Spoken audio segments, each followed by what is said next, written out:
मैं आपको एक प्रेम और बलिदान की कहानी सुनाता हूँ। ये कहानी है सूरज और काव्या की, जिनका प्यार समय की कसौटी पर खरा उतरा और बलिदान की मिसाल बन गया। सूरज एक गरीब परिवार का मेहनती लड़का था जो अपने गांव में मजदूरी करता था। उसकी जिंदगी में बस एक सपना था, अपने परिवार को गरीबी से निकालना। दूसरी ओर काव्या उस गांव के जमींदार की इकलौती बेटी थी। वो पढ़ी लिखी, खूबसूरत और अपने पिता की आंखों का तारा थी। दोनों की दुनिया जुदा थी, मगर नियति ने उन्हें एक दूसरे के करीब ला दिया। एक बार गांव में भयंकर बाढ़ आई। सूरज ने अपनी जान जोखिम में डालकर कई लोगों को बचाया, जिसमें काव्या भी शामिल थी।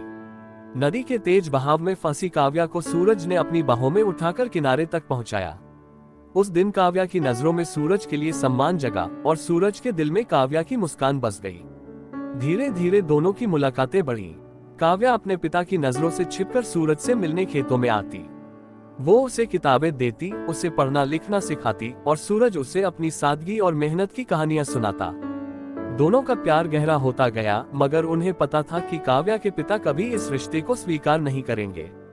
एक दिन काव्या के पिता को सूरज और काव्या की बातचीत का पता चल गया।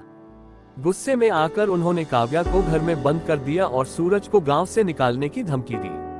सूरज ने काव्या को एक चिट्ठी भेजी जिसमें लिखा था, काव्या, मैं तुम्हारे लिए कुछ भी कर सकता हूँ।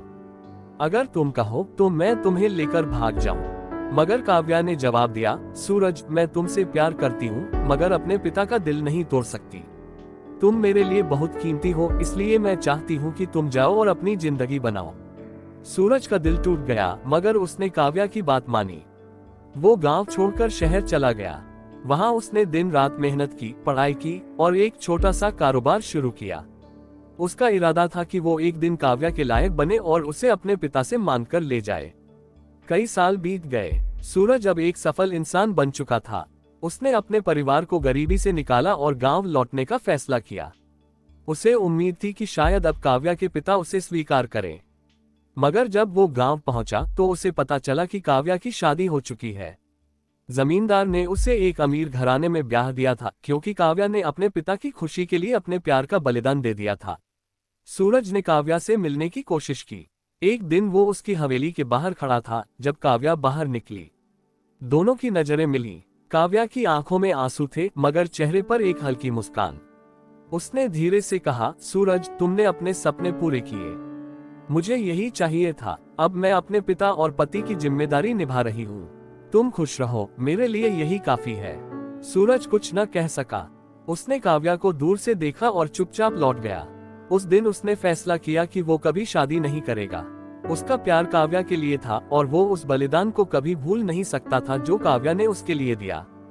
काव्या ने भी अपनी जिंदगी में कभी सूरज को नहीं भुलाया।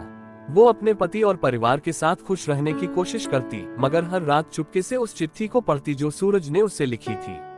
उसका बलिदान सूरज को एक बेहतर जिंदगी देने के लिए था और सूरज का बलिदान काव्या की खुशी के लिए। ये कहानी प्रेम और बलिदान की एक ऐसी मिसाल है जहां दोनों ने एक दूसरे के लिए खुद को कुर्बान कर दिया। सूरज और काव्या कभी एक न हो सके, मगर उनका प्यार उनकी आत्मा में हमेशा जिंदा रहा।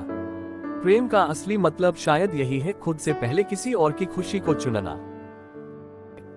धन्यवाद। वीडियो को लाइक, शेयर और चैनल को सब्सक्राइब जरूर करें।